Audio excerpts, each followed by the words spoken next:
people, we are Tottenham TV back here for the last international roundup until March, and I could not be happier. We had to roll in the big guns for this one. Simeon is back on the show, and he's here to stay. Thank you to Brian Daigle for filling in for a week. He's had a loan with an option to buy. We're still considering the option. So while we consider it, I'm going to step back in. Yeah, well, it remains to be seen if we're going to take up that option for a permanent transfer. But you never know. More loans could be in the offing in the future. But look, let's get into the roundup. Just 5 games to talk about. We're going to speak about Brazil first and foremost, as their everyone's international break is over, but they drew 1-1 with Tunisia yesterday. And I'm thinking, like, what the hell is going on there?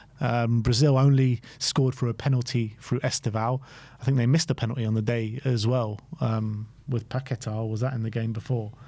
In the same game. Richarlison gets no minutes over international break. Not in the first game. Did he get called up? Yeah, he was on the bench for both games, but no minutes at all. And I guess, it's a positive thing going into the North London derby because we're going to need him. I think we could do with... Well, I think we could have done with him getting a few minutes just for freshness, but also we know that we don't have any other fit striker apart from him. Moani and Solanke suffering their own issues. So the fact that he has Talon Scarlett. Yeah, Talon Scarlett, but with the North London derby, as much as I hope they get a run at some point, I don't know if the North London derby is the right game for them.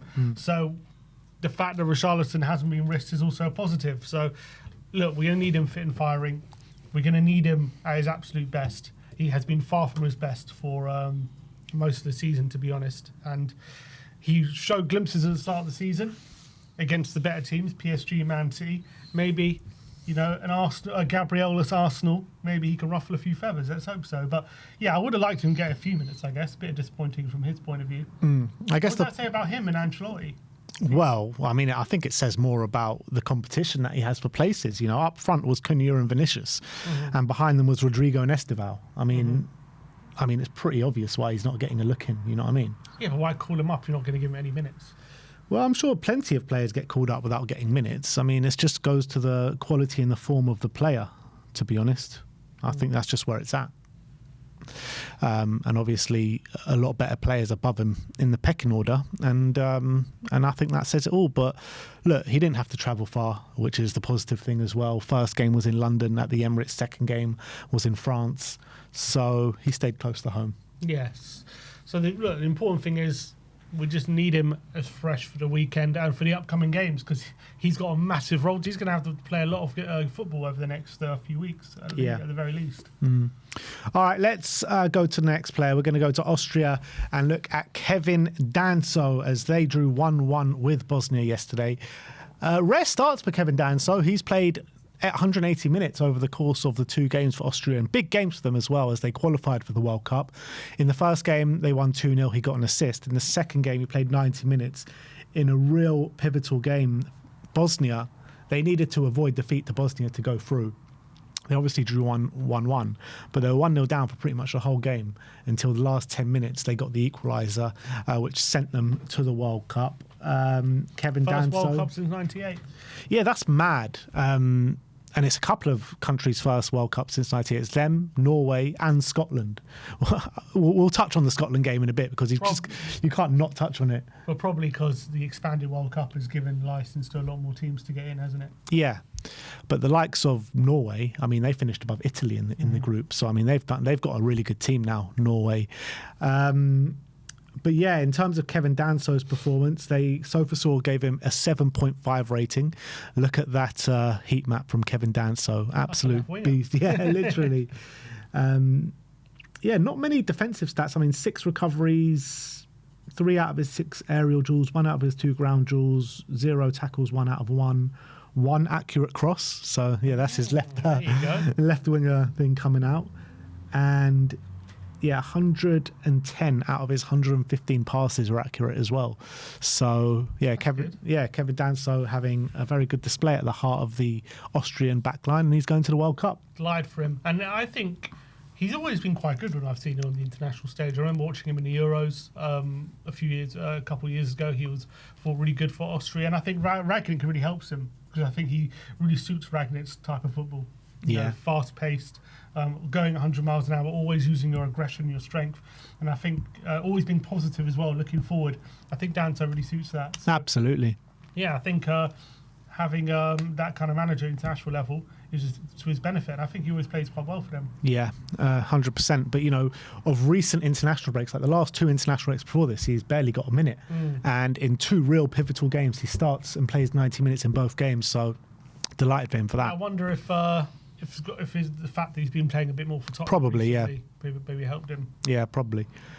But look, we have to touch on that Scotland game. I know no Spurs players were involved in it, but what a mental game that was. All kicked off with Scott McTominay's overhead kick in the opening few minutes.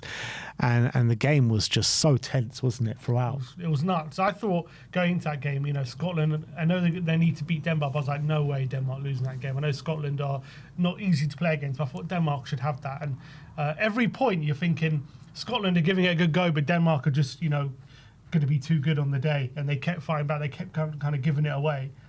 And then they got, I think they really turned that red card.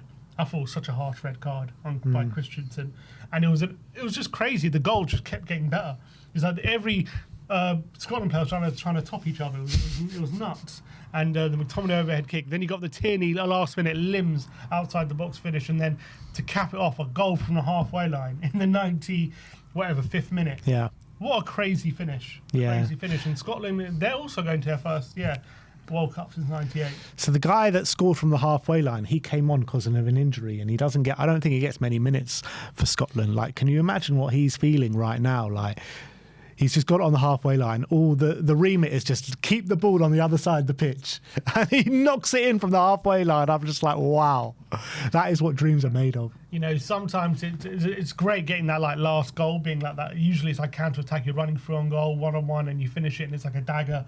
That late dagger is always the best feeling. But to do it from the halfway line is something else. That's like a one in a million kind of moment for them. And it's been an unbelievable international break. I think it's because obviously this is the one where it's been a pivotal one. Yeah, all the World Cup places get decided, and usually the international breaks I'm dreading it. But I have to say this one's been great. The Ireland game was unbelievable. Troy Parrott, and the Scotland game as well. 2 incredible games. That really shows what international football is about. Absolutely, that is literally what it's all about. Because you see, for too long, you go friendlies, pointless games in the qualifiers, and all that kind of stuff. When it gets to the nitty gritty, when your tournament status is on the line, that's what it's all about in these kind of international breaks during the season. And look, Wales, whole country celebrating. Yeah, we'll get on to Wales in a minute, but they did the business last night. All the home nations, Scotland are through to the World Cup. Northern Ireland, because of their Nation League standing, they're in the playoffs as well. So it's just unbelievable stuff. It really is. So the Tartan Army are going to the World Cup, and that's going to be a sight to behold. Imagine the Tartan Army, the Green Army, and the English boys all going to the World Cup potentially. Out there. Yeah, they're going to need it. They're going to need it. But look, let's get into... Do Guinness in the USA? They're going to have to. Ireland, yeah. They're going to have to. They're going to have to draft it in, mate. Yeah, let's get on to the Welsh game, because it was a pivotal game for Wales last night as well. They needed the win, and by God did they get the win last night. 7-1 against North Macedonia. I always thought this was going to be like a really hard game for Wales, and I thought Wales are going to have to fight tooth and nail, and it was going to be a really tight game. I mean, how wrong was I? Because Macedonia have been brilliant in the qualifiers so far, but this was a step too far. And they're not a bad team. Like, you got to remember, I think it was for the Euros, or maybe for the last World Cup, I can't remember, but they beat Italy in a playoff. Yeah. Was it for the Euros? I can't remember what it was, but like, they're a team that relies on kind of defensive solidity. They're always kind of a difficult team to play against. So to score 7 goals against them is quite remarkable, really, and kind of unheard of, especially in this qualifying process. And that really surprised me, especially because Wales aren't known for being free-flowing, aren't known for the amount of goals they score. If you look at their forward line, you know, there's not a massive amount of quality there. I know they've got some good players, Wilson, Brennan, and even Brennan's been struggling to get into the first 11 recently, but you know, their forward line isn't chock-a-block full of talent. So to win that game 7-1 in such a pivotal game must be so great for Bellamy to see. I mean, it's taken everyone by surprise. And Wilson, I think, especially really stepped up. But Brennan as well, great goal he scored. Unbelievable. Really great goal. And that's what we've wanted to see him do in a Spurs shirt for so long, you know. Especially like when he's been on the left for Spurs, he's been pretty poor. He played on the left wing for Wales yesterday. He got a golden assist. The goal, you know, he cuts inside and rifles it into the top corner. Unbelievable finish. Got a nice assist as well for Brooks. On his left foot. On his left foot. So, I mean, this kind of performance that Brennan put in yesterday for Wales in a big game. And by the way, it's got to be said, Brennan is a big game player. Scored in the semi-final for Spurs against Boda to set us on our way. Did he score in the second leg as well? Out in Boda? No, he didn't score. He scored in obviously the winner in the cup final, and now he's got a golden assist and a top performance in a pivotal game for Wales. So you got to say, Brennan is a big game player. Yeah, he just kind of he doesn't phase in these kind of big occasions. He knows he can make the difference. It doesn't matter if he's having a good game or not. And obviously, this one he was having a very good game. I don't think he got man of the match, but I remember. I think Wilson did. Yeah, I think I was watching the game that they very much highlighted him after the game. They did like a little individual highlights compilation of him in the BBC studio. So they were very much highlighting Brennan's performance. I would say, like, even watching him, even the goal he scored, it's still very much like when he plays on the left. He still very much runs in a straight line. So I do have problems with him in that position. I feel like he's still stronger on the right-hand side, but it definitely worked for him in this game, playing on the left-hand side. He was getting in behind tons. They were making sure he was timing his runs to perfection. They were getting him inside. And then the goal he scored, he took responsibility. He cuts inside, takes on a couple of players, and rifles it from the edge of the box. And brilliant finish as well. So credit to him. Good assist as well. Good pullback for David Brooks, and it was a really strong display.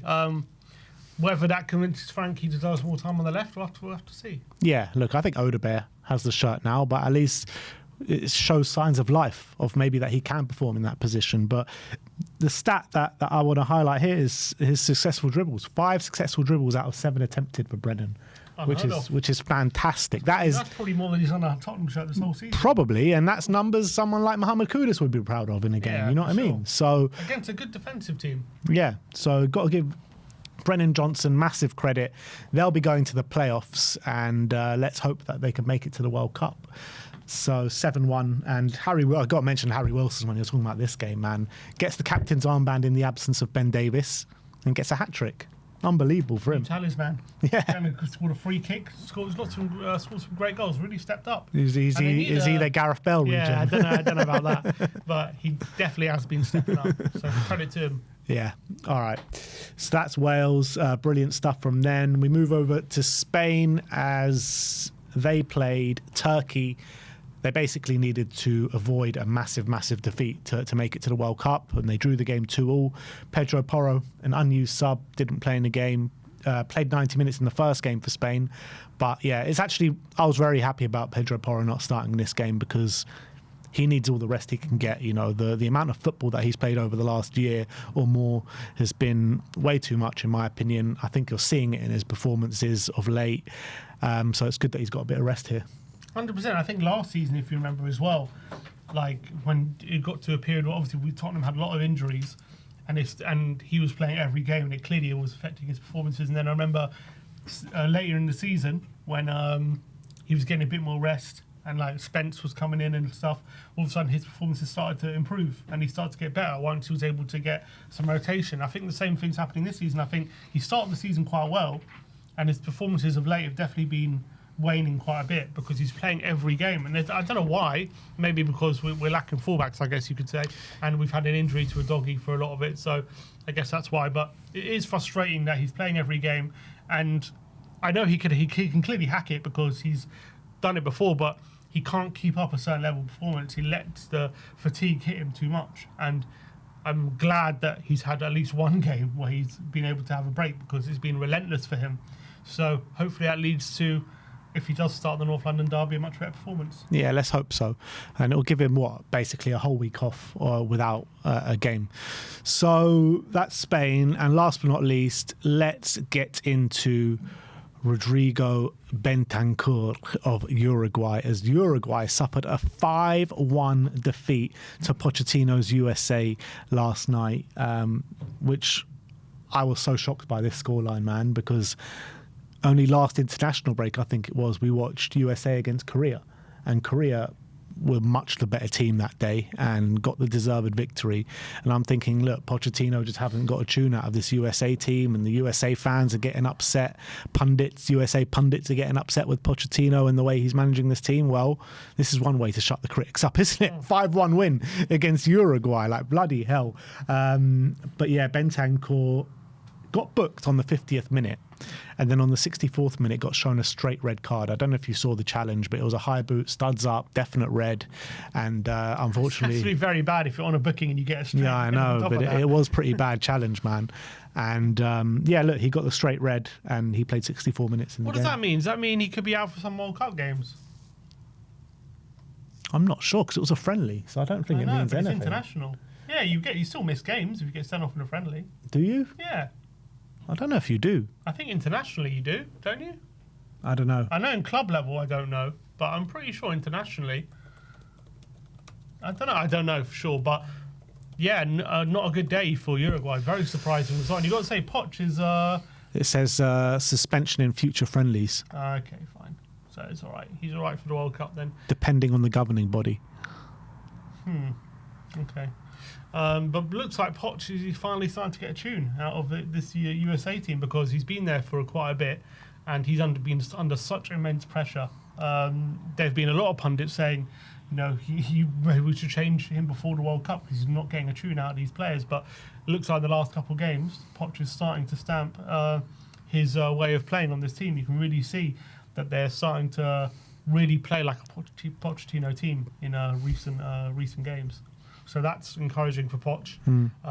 He really needs a break, because his last couple managerial performances have not been the best. I mean, I don't think he's been horrific. I mean, he needs to catch a break. He doesn't actually need a break. Catch a break, I mean, yeah. Like not another break. No. But like, you know, PSG obviously, he didn't win the league there, did he? First season, but then... No, he won it in the second. He won it in the second. Then Chelsea, he finished 6th and only was there for 1 year, which I think in hindsight wasn't actually that bad, but, you know, he only lasted a season. But if he doesn't work out really, I'm not sure what does working out look like. Maybe getting to the knockouts, I guess, in the World Cup. But if they don't have a good World Cup, and if they go out in the group, then it's going to be interesting to see what the future lies ahead for Poch. Yeah, no doubt. You know, after Frank has been, I mean, hopefully it'll be many years, but you know, after it's all said and done, he'll be in the conversation for to be the next Spurs manager once again. But it'll be interesting to see if some Spurs fans want him at that point, because he'll probably have another job after the USA. I doubt it'll be Spurs, because I'm hoping Frank will still be in the job. Let's say for some reason, wherever Frank goes at the end of the season and Poch doesn't have a great World Cup, is he in the running?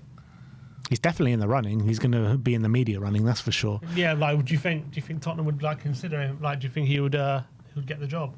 I don't know if he'll get the job. I think he'll definitely be in the conversation, though. That's for sure. It's a certainty that he's going to be in the conversation. The thing is with Pochettino and Spurs, there's always been that kind of thing about unfinished business and all that kind of stuff. I've kind of always wanted him back, but as time progresses, my kind of yearning for wanting him back is getting less and less and less. However, I think like he's a man that truly loves this football club. He does truly love the football club. Yeah, the only thing is with 100%, and I'd love to. I'd be so intrigued. I'd love to see him back at some point. But I do wonder whether does he need to like be managing a team that's like younger and full of energy and like at the start. We've got a pretty young team now. I know now we do, but you know. You're saying at the end of the season. Yeah, no, that's fine. I'm just saying. I'm just what's it called? I'm just kind of theorizing whether that's what he needs, or whether because I guess always the whole point about Poch and why there's unfinished business was like, oh, if he was only backed, if he was only this, maybe things could have improved. But like, does he need like a young team he can mold in his image, or can you like just give him really good players and just like let him cook? Like, is that the kind of manager he is? Well, I think it's a bit of both. I don't think it's one or the other. I think the way he did it at Spurs was obviously getting young players and moulding in his image, but then I think he wanted top players to kind of finish off the job, which never happened, obviously. But you're looking at the squad now, I think it could be moulded in in Poch's image. I think if you get better players, even the players in the forward line, I think he could do a bit with. But I think you obviously want to add to that, definitely in the number 9 position. But yeah, I do think the squad that we have now, Poch would like to work with them, in my opinion. Okay, but maybe more about down the line. Do we need to hire him when we're at a stage where we need to start a new project, or can we hire him when it's like we want to kick on kind of thing? Yeah, I mean, that's such a like an open question. Like, it's so hard to answer that because you don't know what the squad is going to look like. You don't know which player is going to be up, which player is going to be down, who's going to be in the squad. I mean, I don't know, but I think that Poch, for his next job, would absolutely jump at the chance of coming back to Spurs, in my opinion. So. I think it would be his first choice. I think if offered, because he's already been. He wanted to come back when he was at PSG. Yeah, he wasn't happy at PSG. I think he's dying to come back. I really do. Touching on Bentancur, is it worrying? You got a red card. He's not been in the best form for Tottenham, although he's had some good performances of late. It's up and down for Bentancur, isn't it? Some games really good, some games not so good. Maybe sometimes maybe shit, sometimes maybe good. But that's Bentancur, isn't it? Unfortunately, at this moment in time, and yeah, it's not great. But Bentancur always goes into these games with that South American fire, that South American full-blooded challenges, and that's what one of these was. It was.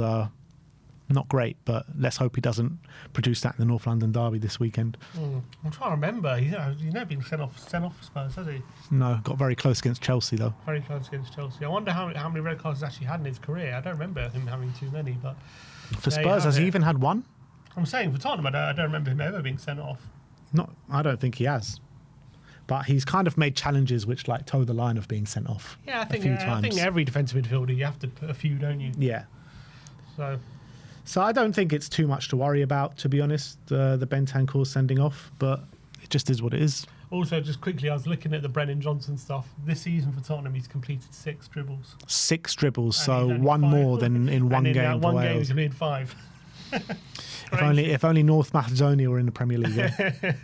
But that is the international roundup. Let us know your thoughts in the comments section below. Did you enjoy this international break? Now we move on and focus.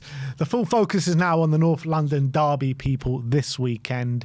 And we haven't come through unscathed because Pape Matar is injured. Lucas Bergvall kind of left camp because of still suffering with this concussion problem that he's got. On the other hand, Arsenal, Gabriel injured for 1 to 2 months for them, and that's going to be a big blow for them, but it's not like they don't have cover for him. Both teams have their injury problems after the international break. Did all our forward players score? No, not Richarlison. Brennan scored. Odegaard didn't. Scored. That's it. Joe Brennan, Tell. And Johnson, Tell. That's it. Just Johnson, Tell. Yeah. And Richarlison. Yeah, Richarlison didn't play. And Kudus didn't play. Odegaard didn't score or assist.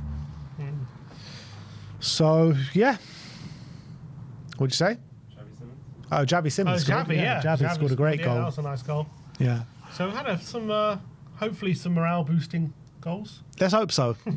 But again, can Xavi play Faroe Islands every week? He's got a much difficult... Lithuania. Even worse. Yeah. Faroe Islands actually got quite a big... they got double figures, I think, in points tally. Lithuania got 1 point. So... Look, we'll see what happens. I hope Xavi obviously can recreate that in the North London derby, but he's got a much stronger test this weekend. But yeah, let us know your thoughts in the comment section below. Like, subscribe and comment. And as always, come on you Spurs.